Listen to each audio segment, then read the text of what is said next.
ఎంతమంది వెళ్ళామో అంతమంది వచ్చామో లెక్క పెడదామా? 1 2 3 4 5 6 7 8 9 10 11 మంది ఉన్నారు.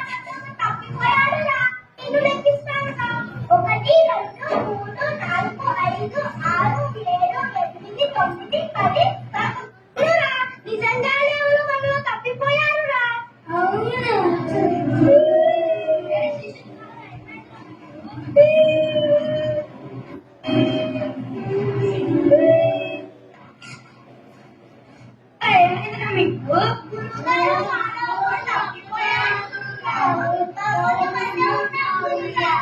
మీరు సరిగా లెక్కించారా? 1 2 3 4 5 6 7 8 9 10 11 12 మంది ఉన్నారు కదరా. అరే సందీపరా, మిమ్మల్ని మీరు లెక్కించుకోవడం మర్చిపోయారురా. అవునా? రండి అందరూ చెప్పండి. నా పచ్చ చిరిగిపోయింది, కుట్టుకోవడానికి బజార్కు వెళ్ళి ఒక సూది చెప్పండి.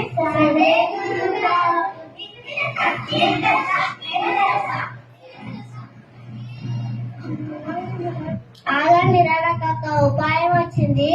ఒక పెద్ద మొత్తని తీసుకువెళ్ళి దానికి సూది కుచ్చి గురువుగారి దగ్గరికి తీసుకువెళ్తే చాలా సంతోషిస్తారు రా.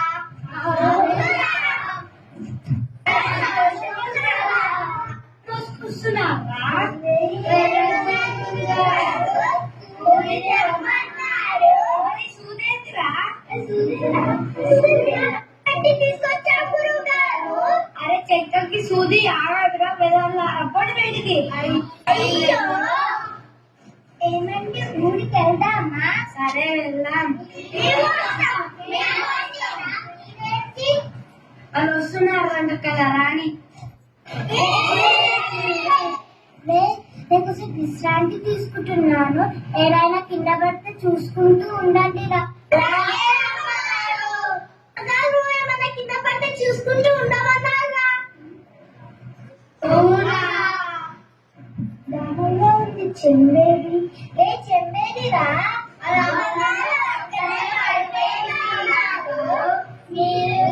మీరే చూసుకుంటూ ఉండమన్నారు. ఓడి సొంటి వెళ్ళమన్నారా? దాహంగా ఉంది చెమ్మేది. అరే శిశులారా, చెమ్మేదిరా.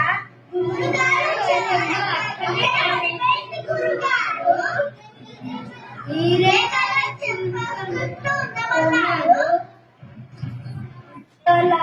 ఏదైనా కింద పడితే అది వెతి బండిలో విసిరేయండిరా. సరే గురుగారు, కింద పడితే బండిలో విసిరేయమన్నారు.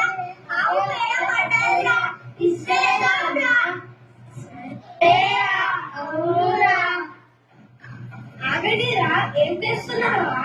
మీరే కదా గురుగారు, ఏదైనా కింద పడితే బండిలో విసిరేయమన్నారు.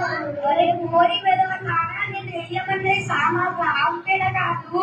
అయ్యో, అందరిటి రండి.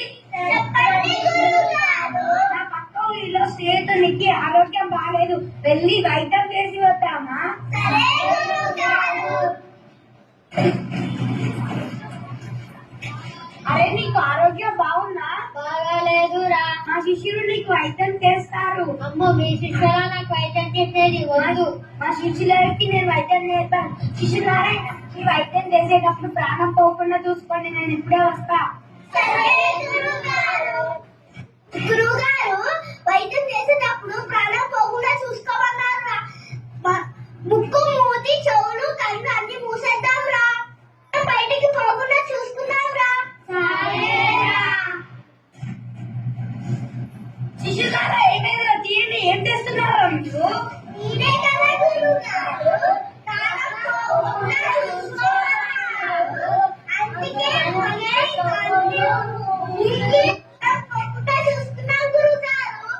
ప్రాణం పోకుండా చూసుకోమంటే అది కాదు రావణ్ ప్రాణం తీసేసారు కదరా మీరు అయ్యో